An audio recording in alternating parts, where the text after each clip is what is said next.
arkadaşlar. İnayası ve Erişleri YouTube kanalıma hepiniz hoş geldiniz. Bugün sizlere bu güzel renkli iplerle liflerimizin başlangıç kısmını, kenar modellerimizi anlatacağım. Videoya geçmeden önce kanalıma abone değilseniz abone olup bildirim tuşunu açarak yeni yayınlayacağım videolardan anında haberdar olabilirsiniz. Şimdi modellerimizin anlatımına geçelim arkadaşlar. Hepinize kolay gelsin. Evet, videomuza başlamadan önce kullandığım malzemeleri göstermek istiyorum arkadaşlar. Ben genelde çekim arkasında bu şişleri kullanıyorum arkadaşlar.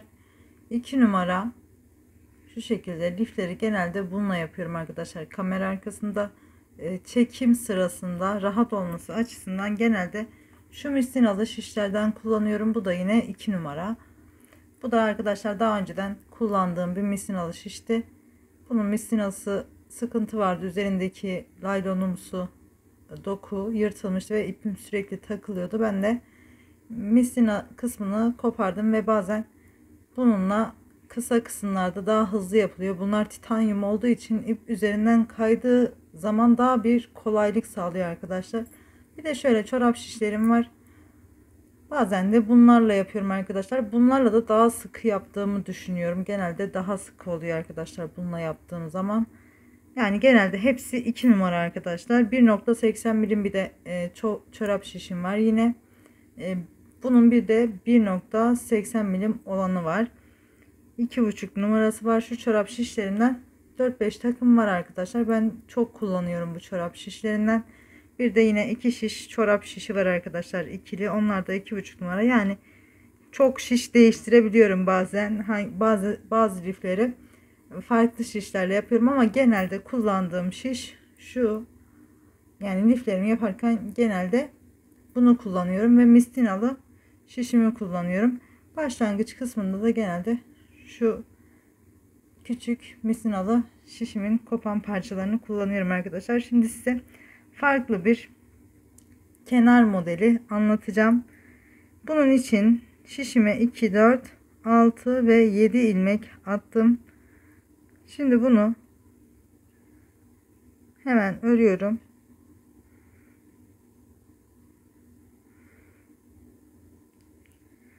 Yedi tane ilmeğimi attım ve arka yüzden ilmeklerimi örüyorum.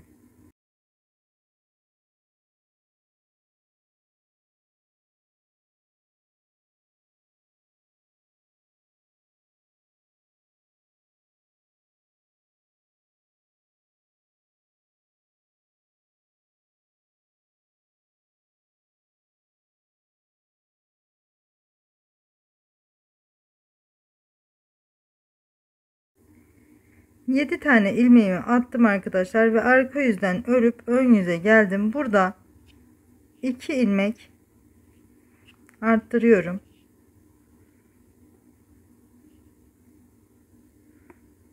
Ve örüyorum.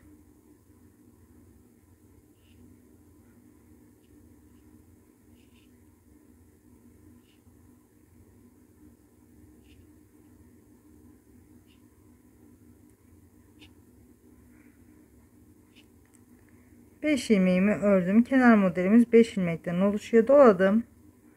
Bir ilmeğimi örüyorum. Tekrar doladım. Bu 3 ilmeğimi de örüp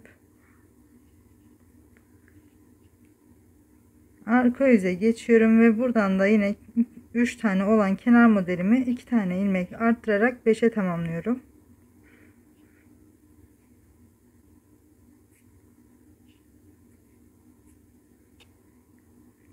Örerek devam ediyorum arka yüzü.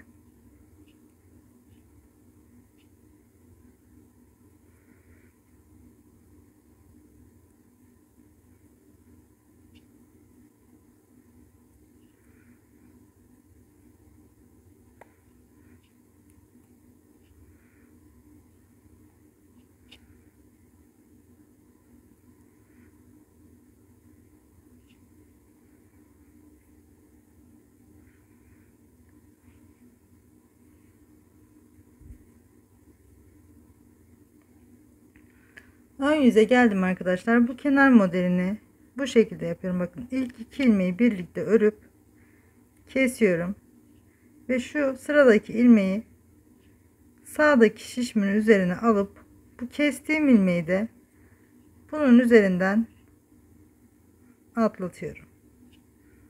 Bu şekilde örmeye devam ediyorum. Kenar modelimi 3'e düşürmüş oldum. Bakın şu şekilde bir görüntü elde ettik. Doluyorum, yine aradaki 3 ilmeğimi örüyorum. Tekrar doladım.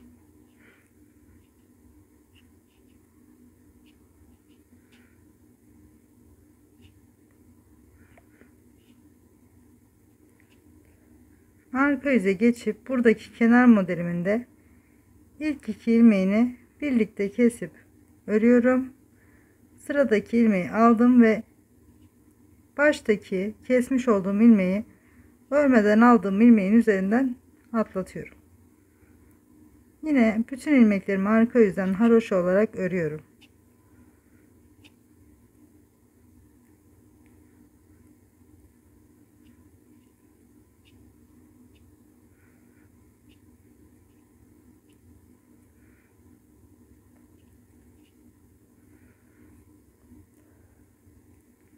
Tekrar ön yüze geçtim. Başlangıç kısmımız bu şekilde arkadaşlar. Yine kenar modelimi arttırarak 5'e tamamlıyorum.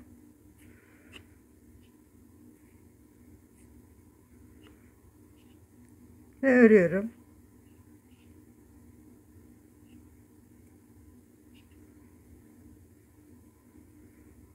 Doladığım kenar modelime kadar olan ilmeklerimi haroşa olarak örüyorum.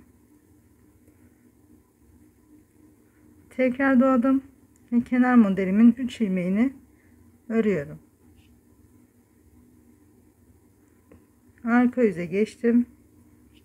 Buradan da kenar modelimi arttırarak 5'e tamamlıyorum.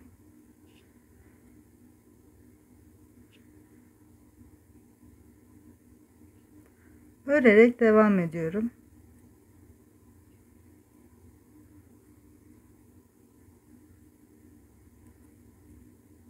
Arka yüzde hiçbir işlem olmadığı için bütün ilmeklerimi haroşa olarak örüyorum.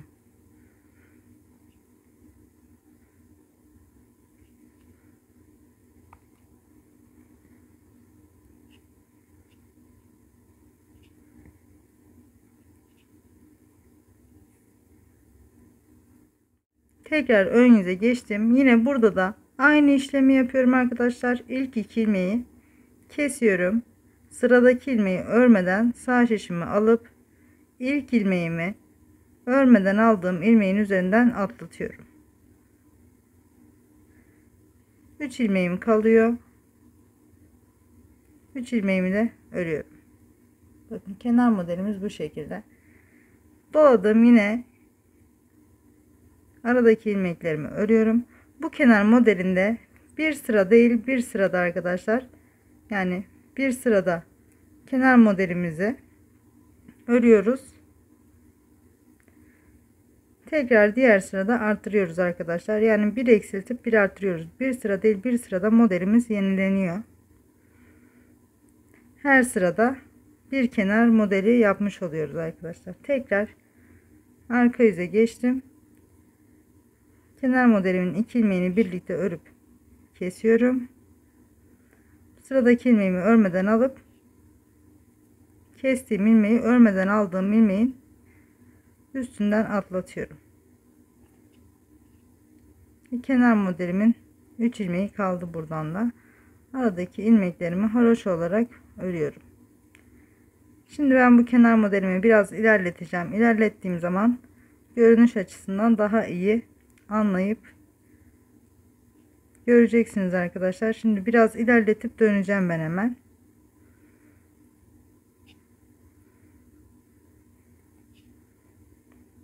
Bakın son hali bu şekilde. Birkaç sıra yapıp döneceğim arkadaşlar. Evet arkadaşlar, bakın modelimi ilerlettim. Kenar modelimiz bu şekilde. Etrafımda çok kullanılan bir kenar modeli. Ben genelde diğer kenar modellerini tercih ediyorum. Şimdi bu kenar modellerini genelde her videonun başında anlatmadığım için bunların hepsi için ayrı bir video çekmeyi istedim. Bu kenar modelimiz bu şekildeydi. Şimdi diğer kenar modelinde başlayacağım. İsterseniz, yani bu kenar modelini hiç anlatmadım. Yani hiçbir lifime bu kenar modelini uygulamamıştım. Ama bundan sonra yani sıradaki videoyu şu kenar modeliyle anlatacağım için son kısmını videoda anlatacağım arkadaşlar. Yani yaptığımız üçgen kenar modeli arkadaşlar, bununla hemen hemen aynı mantıkta. Bunu sadece bir sıra değil diğer sırada kesme işlemi veya arttırma işlemi yapıyoruz arkadaşlar. Bu şekildeydi bu kenar modelimiz. Dediğim gibi bu kenar modelinin bitiş kısmını ilk yaptığım, yani şu kenar modelini ilk kullandığım lifte anlatacağım bitiş kısmını. Şimdi diğer kenar modelinin başlangıç kısmını anlatacağım arkadaşlar. Her kenar modeli için yani her videomda kenar modelini anlatıp videoyu gereksiz uzun yapmak istemiyorum arkadaşlar, ama yeni yapanlara da anlatmak istedim. Çünkü sürekli bu kısmı es geçiyorsunuz ve biz yapamıyoruz diyorlar. Bunu dediğim gibi şu kenar modelinin başlangıç kısmını anlattım. Bitiş kısmını ilk bu kenar modelini kullandığım lifte bitiş kısmını göstereceğim.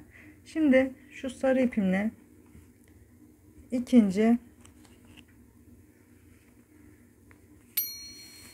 kenar modelimde, bakın bu da bonbon arkadaşlar. Bonbon kristal renk ve lot numarası bu şekilde.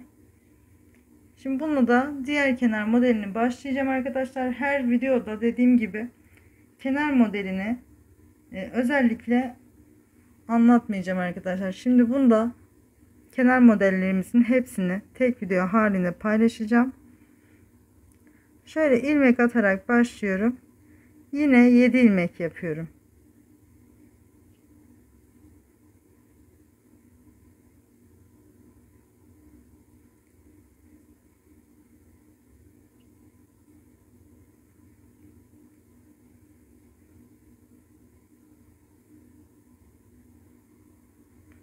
Yedi ilmek yaptım ve şuraya bir düğüm atıyorum.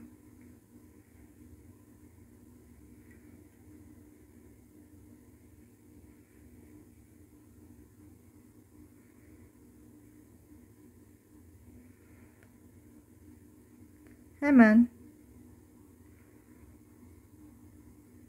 arka yüzden örüp ön yüze geçiyorum.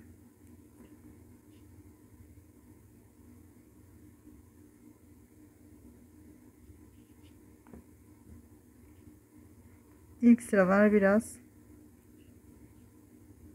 zor oluyor arkadaşlar. Kamera açısından da olduğum için şişim masaya değince zorluyor beni.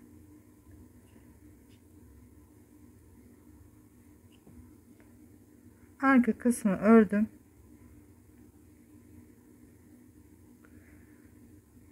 Buradan 2 ilmek arttırıyorum.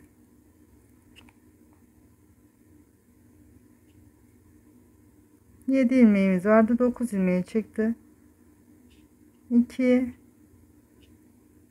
3 4 ve 5 ilmek ördüm. Doluyorum. Bir örüyorum. Doluyorum. Kalan 3 ilmeğimi örüyorum.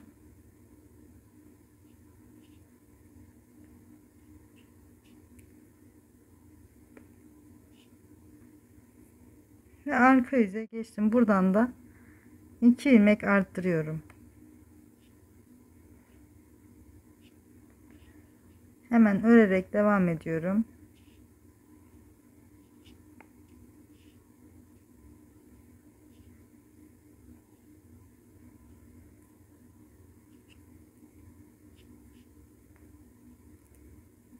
Arka yüzde bütün ilmeklerim haroşa oluyor.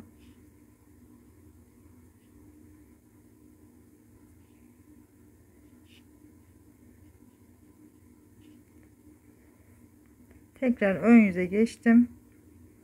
Ve burada 2 ilmeği birlikte örüp kesiyorum arkadaşlar. Bu kenar modelini daha önce anlattım ama burada ayrı bir video halinde olmasını istediğim için yine tekrar anlatacağım arkadaşlar. 4 ilmeğe düştü kenar modelimizi, bakın ilk sırada Kenar modelim 3 taneydi. 7 ilmek başladık. 3 bir kenara düşüyor arkadaşlar. 3 diğer kenara, ortadaki bir ilmek de lifimizin bütünü için arttıracağımız ilmek oluyor arkadaşlar. Kenar modelimizi 5'e tamamlamıştık. Şimdi eksilterek 4'e düşürdük. Doluyoruz. Orta kısımda 3 ilmeğim oluştu. Doluyorum.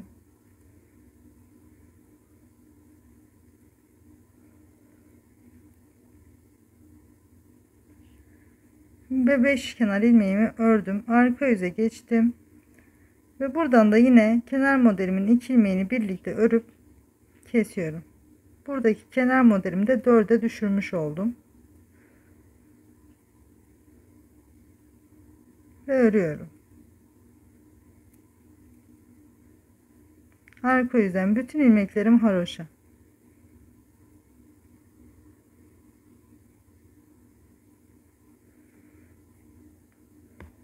Tekrar ön yüze geçtim. Yine 2 ilmeğimi birlikte örüp kesiyorum. Kenar modelim 3 ilmeğe düştü arkadaşlar. Tekrar doluyorum. Aradaki ilmeklerim 5'e çıktı. Doladım. Burada da 4 tane kenar modelimin ilmeği var. 4'ünü ördüm ve arka yüze geçip kenar modelimi arka yüzden 3'e düşürüyorum. Bakın 2 ilmeği birlikte örüp kesiyorum.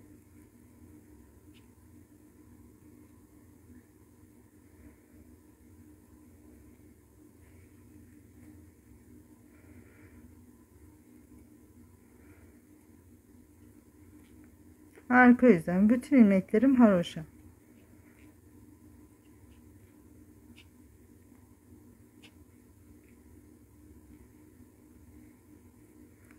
Tekrar ön yüze geçtim.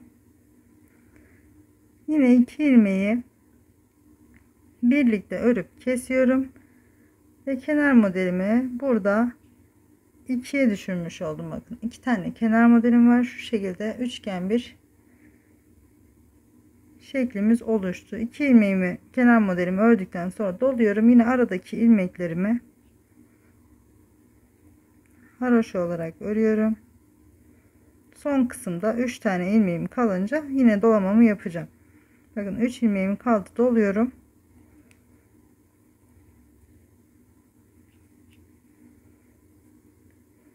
Tekrar arka yüze çevirdim. Buradan da kenar modelimin 2 ilmeğini örüp eksiltiyorum ve burada da kenar modelim 2'ye eksilmiş oldu. Aradaki bütün ilmeklerimi haroşa olarak örüp ön yüze geçiyorum.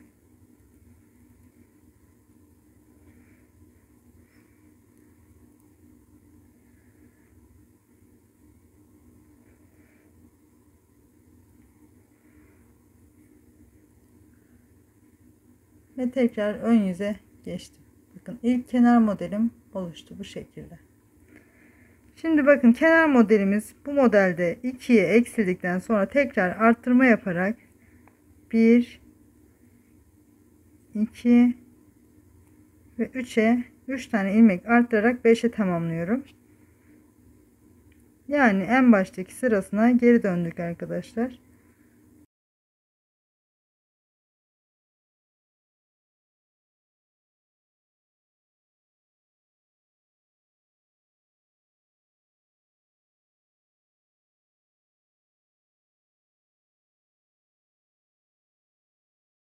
Kenar modeli şu lifimizin orta kısmındaki modelden ayrı ilerliyor her zaman arkadaşlar. Bunu unutmayın.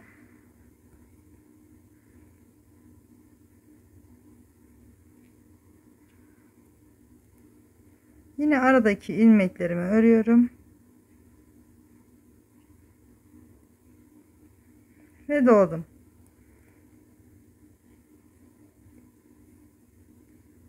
Tekrar arka yüze çeviriyorum. Buradan da kenar modelimin ilmeğini 5'e arttırarak tamamlıyorum. Bu modelde herkes 2'ye kadar eksiltmiyor arkadaşlar. Ben 2'ye kadar eksiltmeyi tercih ediyorum. 3'te bıraktığım zaman lifte kasma olduğunu düşünüyorum ben. Bakın buradan da kenar modelimi 5'e tamamladım ve bütün ilmeklerimi haroşa örüp ön yüze geçiyorum.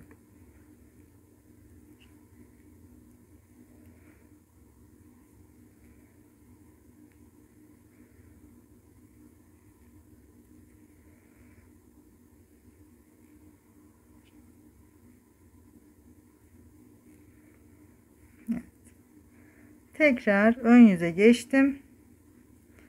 Şimdi arkadaşlar şu işlemi yaptıktan sonra bu 5 tane olan kenar modelimi her sırada bu şekilde 2 ilmeği birlikte örerek kesiyorum ve 2'ye düştüğü zaman toplamda 2 tane ilmeğim kaldığı zaman bu kenar modelimden tekrar 5'e tamamlıyorum.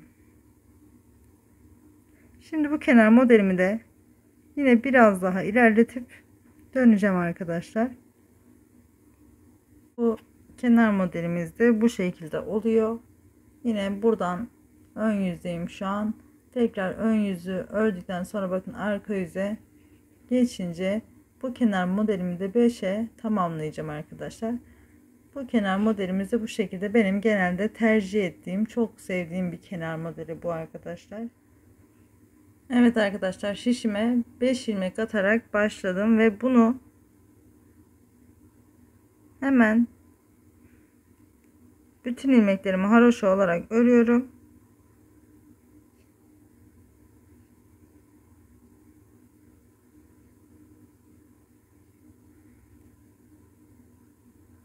Birkaç sıra haroşam oluşuncaya dek öreceğim bunu.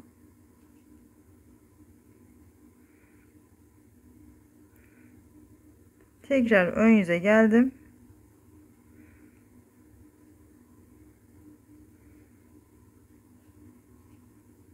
Beş ilmeğimi de haroşa olarak örüyorum.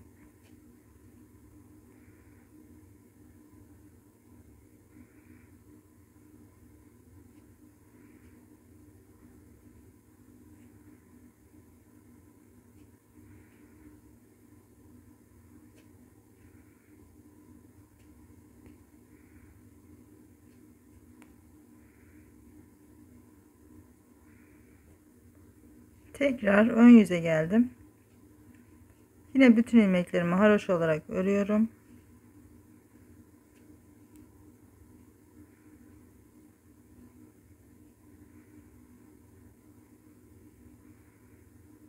Tekrar arka yüzdeyim.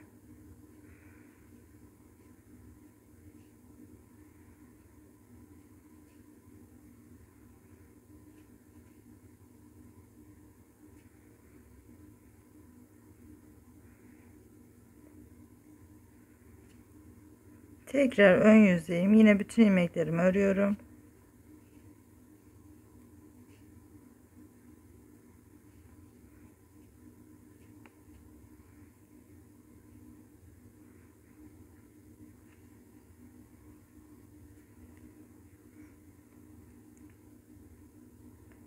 Yine bütün ilmeklerimi haroşa olarak örüyorum.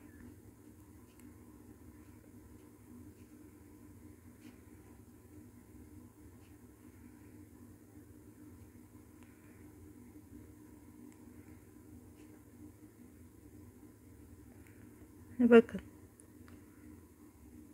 Şu ilk başladığımız yeri de, yani şu ilk sıramızda sayarsak ilmek attığımız kısmı 2, 4 ve 5 tane haroşa sıramız oluşmuş oluyor arkadaşlar. Burada hemen ben kenar modellerim biraz daha küçük dursun istediğim için bakın bu şekilde ilk ilmeğimin içine girdim ve içinden ilmeğimi alarak sol şişime aktarıyorum. Dediğim gibi ben biraz daha kenar modelim küçük dursun istediğim için 4 ilmek atacağım. Alt kısmı tek sayı başlamamız gerektiği için 5 ile başladım. Ama kenar modelim küçük dursun istiyorum. Bakın 4 ilmek ördüm. Aradaki 5 ilmeğimi de örüyorum.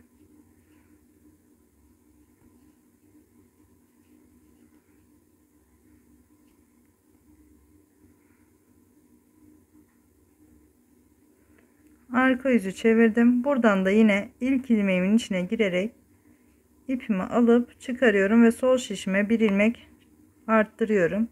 Aynı şekilde ilmeğimi çıkarmadan son yaptığım ilmeğin içinden de ipimi geçirerek bir arttırma daha yaptım. 3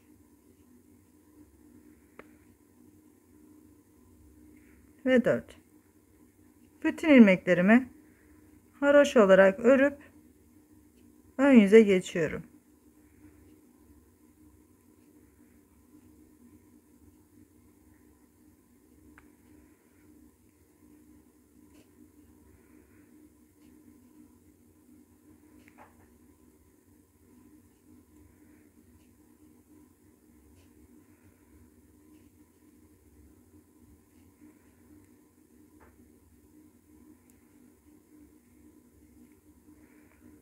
Evet, ön yüze geçtim. Yine ilk ilmeğimi ben örmeden alıyorum genelde. Kenar modelimin 3 ilmeğini örüyorum. Toplamda kenar modelim 4 ilmekti. 4 ilmeğimi ördüm, doluyorum ve aradaki 5 ilmeğimi örüyorum. Lifimiz 5 ilmekle başlamış oldu arkadaşlar.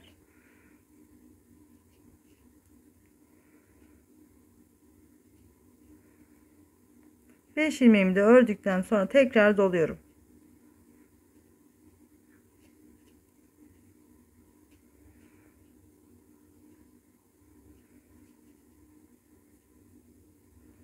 Bu şekilde tekrar arka yüzü çeviriyorum ve bütün ilmeklerimi haroşa olarak örüyorum. İlk ilmeğimi yine ben örmeden alıyorum.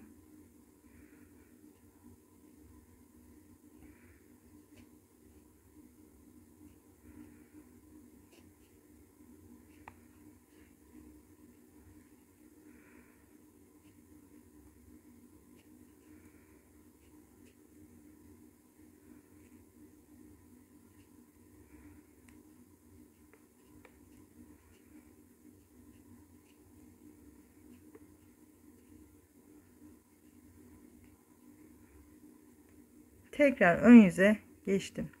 Bakın şu başladığımız sırayla birlikte 1 2 ve 3 diş haroşamız oluştu. Yine ilk ilmeğimi örmeden alıyorum.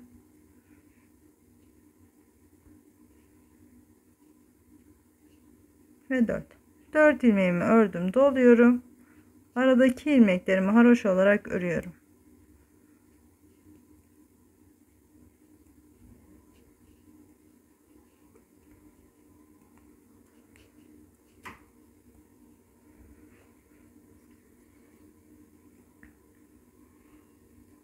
Tekrar 4 ilmeğim kalınca dolamamı yapıp 4 ilmeğimi de örüyorum.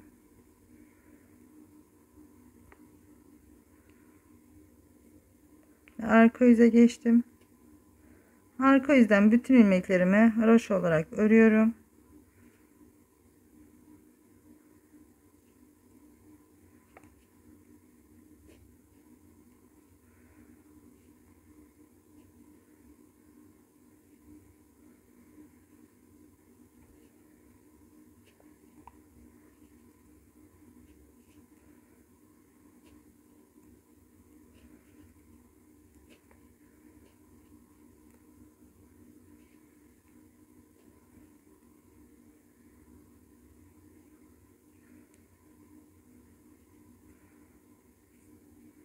Ve tekrar ön yüze geçtim.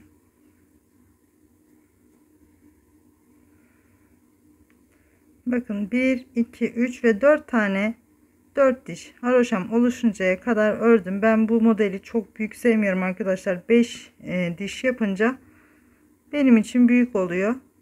2 ilmeği birlikte örüp kesiyorum. 4 diş haroşam olunca 2 ilmeği birlikte örüp kesiyorum ve tekrar ilmeğimi soldaki şişime alıp Yine sıradaki 2 ilmeği birlikte örerek kesiyorum. Daha sonra kenar modelimin 4. ilmeğini de örüyorum. Bu şekilde. Tekrar doladım. 1 2 aradaki ilmeklerimiz sürekli artıyor.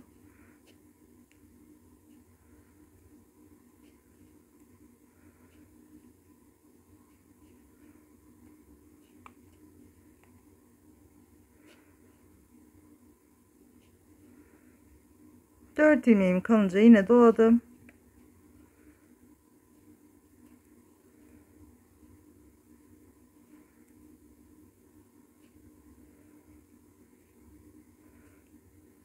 Ve arka yüze geçtim. Buradan da yine 2 ilmeğimi birlikte örüp kesiyorum.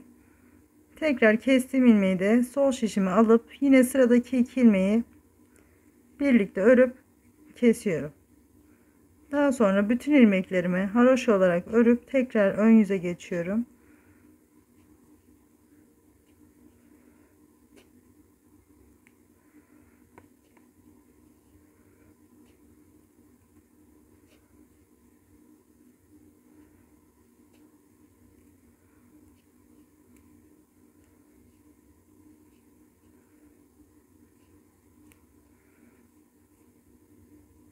Tekrar ön yüze geldim. Bakın kenar modelim bu şekilde. Daha küçük ve çıtı pıtı duruyor. Ben biraz daha küçük seviyorum bu kenar modelini. Aksi takdirde yani 5 tane ilmek başlayınca ve 5 sıra örünce çok kaba durduğunu düşünüyorum. Şimdi burada ilk kenar modelimi bitirdim. İlk ilmeğimin içine girerek bir ilmek alıyorum ve şişimin üzerine geçiriyorum. Tekrar bir ilmek daha son yaptığım ilmeğin içinden alarak bir arttırma daha yapıyorum ve 4 ilmeğe çıkmış oluyor kenar modelim. 4 ilmeğimi de haroşa olarak örüyorum. Doladım. Yine aradaki ilmeklerimi örüyorum.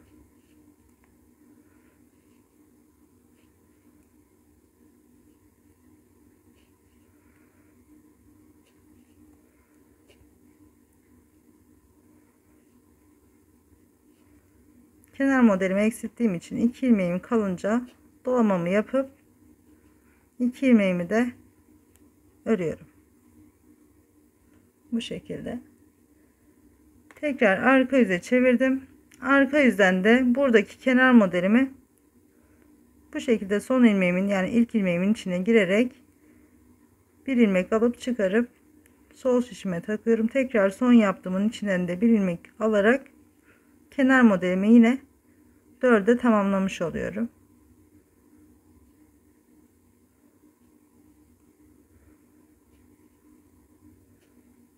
Kalan ilmeklerimin tümünü haroşa olarak örüp ön yüze geçiyorum.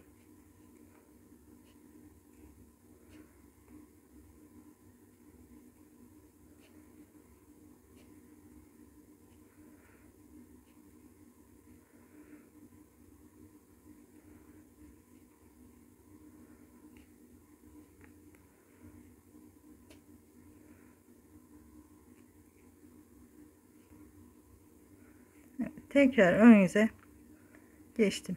Yine bu son arttırmış olduğum kenar modellerimde 4 diş haroşa oluncaya kadar aynı şekilde 4 ilmeğimi öreceğim. Daha sonra 4 ilmeği ördükten sonra sürekli dolama yapıyoruz. Burada da 4 ilmek kalınca dolamamızı yaparak lifimizi arttırıyoruz arkadaşlar. Şimdi ben bunu yine bir tane daha yaparak arttırayım. Aynı şekilde devam edecek zaten. Ben size başlangıç kısmını göstermek istedim. Ben dediğim gibi biraz daha küçük yapıyorum bu kenar modelini. Bu şekilde tercih ediyorum. Ben bir tane daha kenar modelimi yapacağım arkadaşlar. Görünüş açısından daha rahat göreceksiniz. Başka bir işlem yok. Lifimiz aynı şekilde devam edecek. Ben sadece 5 ilmekle başlayıp kenar modellerimi 4 ilmekle yapıyorum. Daha küçük durması için arkadaşlar. İlerletip döneceğim. Evet arkadaşlar bakın bir tane daha kenar modelimi yaptım.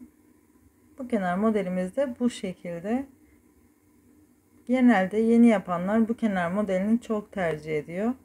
Ben dediğim gibi biraz daha küçük durmasını istediğim için 5 ile başlayıp zaten Şu kenar kısımlarını 5 yaparsak arkadaşlar sürekli burası bir tık küçük duruyor. Ben bundan çok şikayetçi olduğum için bunu bu şekilde daha küçük yapıyorum. Sizler nasıl yapmak isterseniz 5 ile de devam edebilirsiniz.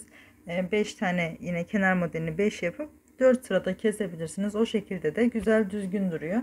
Şimdi diğer kenar modeline geçiyorum. Diğer kenar modelim için de yine şişime 5 ilmek attım ve hemen arka yüzden örüp ön yüze geçiyorum.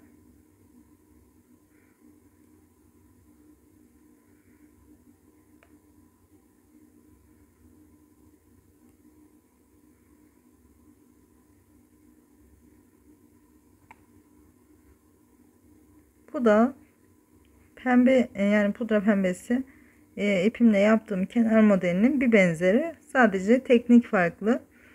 Yine 5 kenar ilmeğimi attım, arka yüzden örüp tekrar ön yüze geçtim ve buradan onu 4 ile yaptık, bunu 5 ile yapalım. Buradan 3 ilmek artırıyorum. 1 2 ve 3.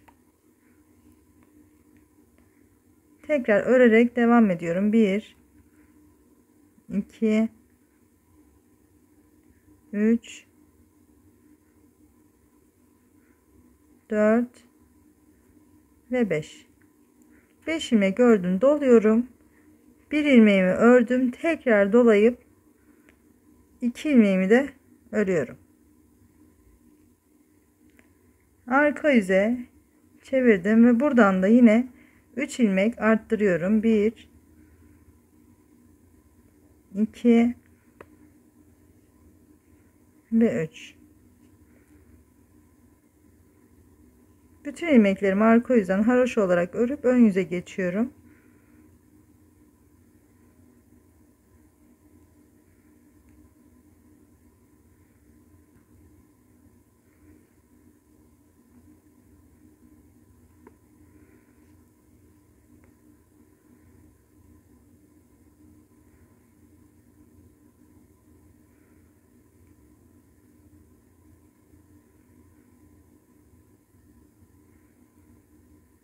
Ön yüze geldim ve burada bütün ilmeklerimi yine örüyorum. 5 kenar ilmeğimin 5 ilmeğini örüyorum hemen.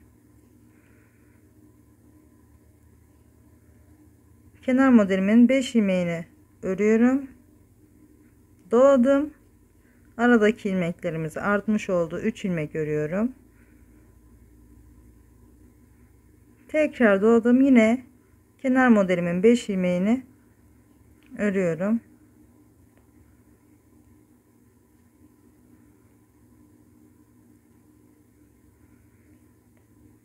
Arka yüze geçtim. Arka yüzde hiçbir işlem yok. Yine bütün ilmekleri haroşa olarak örüp ön yüze geçiyorum.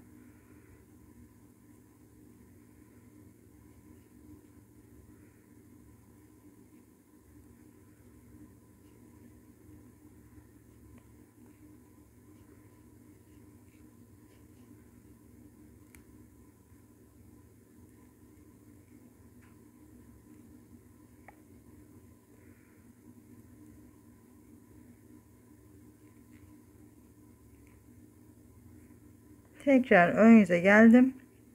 Yine kenar modelimin 5 ilmeğini örüyorum.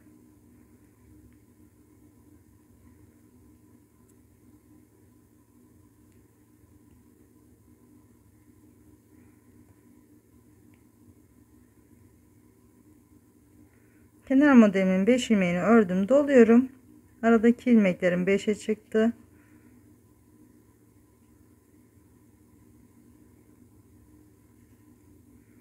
Tekrar 5 ilmeğim kalınca doladım.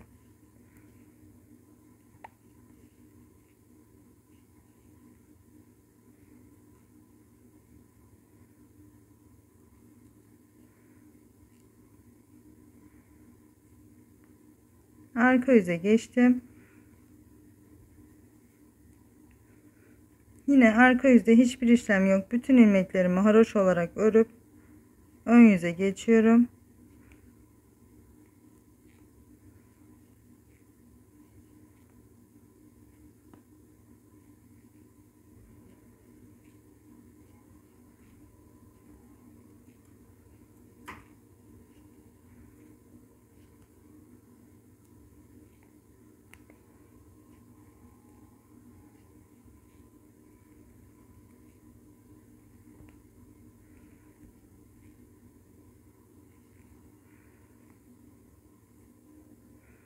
Tekrar ön yüze geldim. Şimdi ben 4 sırada bir keseceğim. Siz isterseniz 5 sırada bir kesebilirsiniz. Dediğim gibi ben kenar modellerini genelde büyük olarak sevmiyorum. Battaniyelerde büyük olabilir ama lifte kaba durduğunu düşünüyorum. Şimdi burada ilk 2 ilmeğimi birlikte örerek kesiyorum. 1. Kestiğim ilmeği yine sol şişimi alıp sıradaki 2 ilmeği birlikte kesip örüyorum. 2. Tekrar alıyorum. 3 ve kenar modelimin 2 ilmeği kalmış oluyor. Son ilmeğini de örüyorum. Bu şekilde. Tekrar doladım. Yine 1 2 3 4 5 6 ve 7. Aradaki ilmeklerim 7'ye çıkmış oldu. Tekrar dolayıp kenar modelimin 5 ilmeğini örüyorum.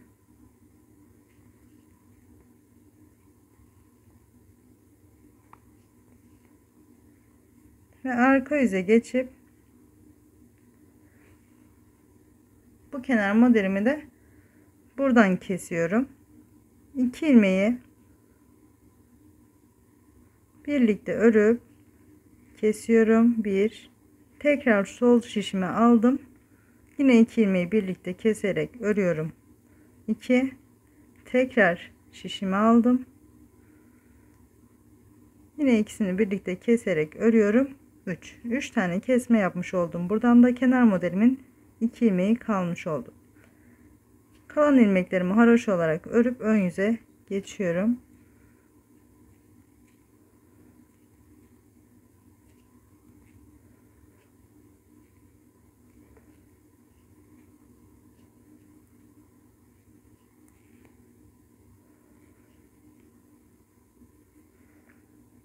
Bu şekilde.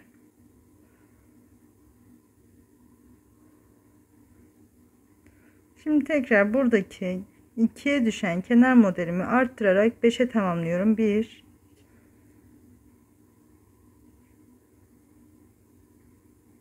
2 ve 3 ilmek kesmiştik. Tekrar 3 ilmek arttırdık. 1 2 3 4 ve 5. Yine kenar modelimi 5'e tamamlamış oldum ve ördüm. Doluyorum. Yine aradaki ilmeklerimi örüyorum.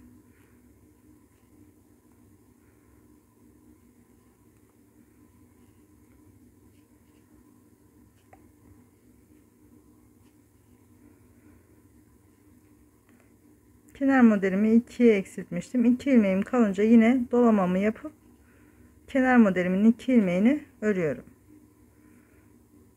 Tekrar arka yüze geçiyorum.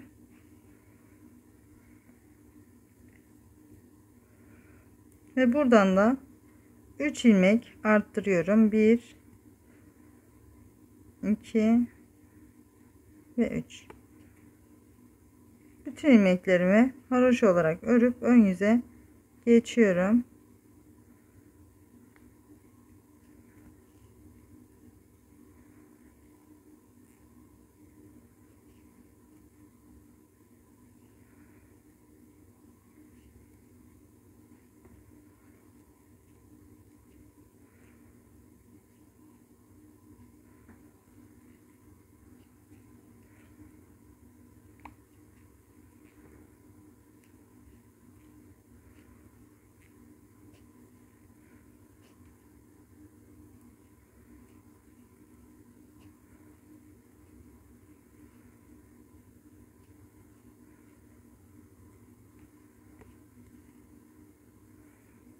Evet. Kenar modelimiz bu şekilde arkadaşlar. Şimdi ben bu kenar modelimi de yine bu yeni arttırmış olduğumu da yapıp döneceğim.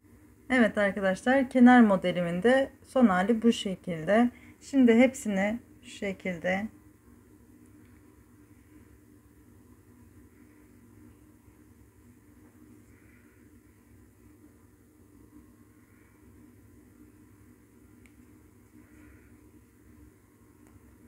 bakın, bütün kenar modellerimiz Bunlar arkadaşlar. Bunun sekizgen life uyarlanmış hali var arkadaşlar. Hatırlarsınız belki. Şu sadece üçgen kısmı yaparak daha sonra üzerinden ilmekler çıkarıyorduk ama kare lifler için değil arkadaşlar, sekizgen. Onu burada anlatmayacağım. Bir de bu lif modelinin arkadaşlar, yani şu kenar modelinin şu şekilde yine aynı sekizgen life uyarladığımız şekilde başlangıç kısmı var. Onu da burada anlatmayacağım. Genelde ben kare lif çalışıyorum. Sekizgen lif çok tercihim değil. Bu pembe ve lila renkle başlamış olduğum kenar modelleri de aslında birbirinin muadili.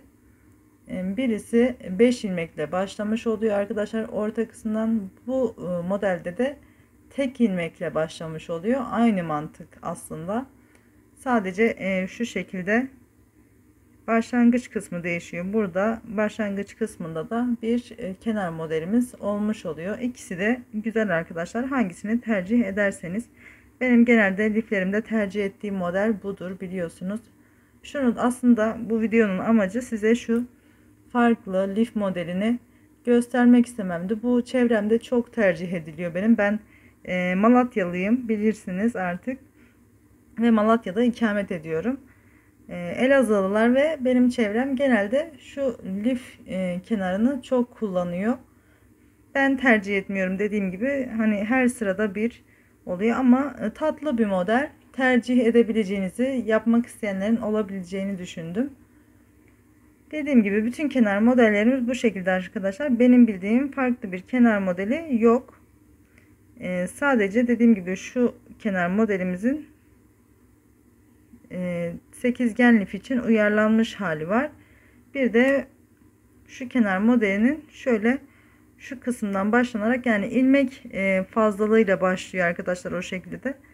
Sadece bir ilmekle değil de şurayı başlangıç kısmı olarak düşünebilirsiniz arkadaşlar. Şu kısım başlangıç kısmı oluyor ve şöyle hafif bir dönemeçle kenar kısımlardan yine aynı şekilde model devam ediyor. Bu şekilde arkadaşlar benim kenar modellerim bu şekilde. Yine şu modelin diğer başlangıç kısmını isterseniz de onu da ilerleyen günlerde anlatırım. Şu kenar modelinin ilerleyiş ya da işte sizin istekleriniz doğrultusunda yorumlarınıza bakarız. Eğer isterseniz onu da daha sonradan anlatırım. Bütün kenar modellerim bu şekilde arkadaşlar. Ben şu kenar modeliyle hiç liflerimde kullanmadığım için sıradaki lifimi bununla anlatabilirim arkadaşlar. Bitiş kısmını göstermek için. Şimdi çoğunun, yanlış hatırlamıyorsam yani hepsinin bitiş kısmı videolarımda olması gerekiyor arkadaşlar. Şu yok sanırım, şunu da anlatmadım. Bunu da anlatmamıştım arkadaşlar. Yani ilerleyen günlerde, şimdi ben bütün bir lifi örüp bitirmeyeceğim için hani bunları da daha sonradan yani model koyarak size anlatacağım liflerde kullanacağım arkadaşlar. O yüzden şimdi dediğim gibi bütün bir lif örüp bitiremeyeceğim için model koyduktan sonra videonun sonunda mutlaka bunların bitiş kısımlarını anlatırım arkadaşlar. Şu model zaten son modellerimde var arkadaşlar. Şunun hiç kullanmadım, yani hiç yapmadım ben bundan. Sadece hani çevremde kullanılıyor ama hiç merak edip de ya da işte beğenip de hadi ben de bundan yapayım demedim. Ama oldukça tatlı, küçük duran bir model arkadaşlar. Sizlere göstermek için özellikle yaptım. Bu şekilde bütün kenar modellerimiz bu şekilde arkadaşlar. Dediğim gibi son kısımlarını, yani lifin bütününden sonra kesim kısmında, yani aslında mantığı şununla aynı arkadaşlar. Bunu da yine 7 ilmekle başlayıp 7 ilmekle bitiriyorduk. Bunun mantığı da bununla aynı. Ama yine anlattığım zaman özellikle bitiş kısmını yeni yapan arkadaşlarım için anlatırım. Şimdi bu videoyu asıl çekme sebebim, sürekli ben modellerimi anlatırken model kuracağım sayıya gelip videoya oradan başlıyorum. Şimdi bu videoyu anlatmamın asıl sebebi budur arkadaşlar. Her modelimde kenar modelinin başlangıç kısmını çekmeyeceğim. Hepsini tek videoda göstermemin sebebi de budur. Bundan sonra eğer videolarımda kenar kısmının, başlangıç kısmını görmezseniz, yani yorumda sorarsınız, ben de size kenar modelinin linkini bırakırım arkadaşlar.